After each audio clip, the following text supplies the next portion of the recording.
Here we have my new Blaser R8 in 223 caliber. Very excited about getting it. Went for the Blaser recommended moderator as well.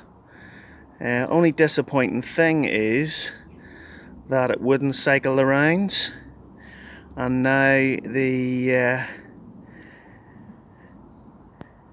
the rounds are actually stuck inside the magazine, and there is no way of actually opening the receiver or closing it. It is locked in position.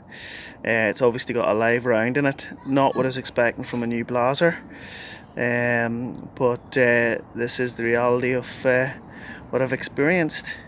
So back up to the gunsmith to hopefully open it safely, and then see what actually the issue is inside.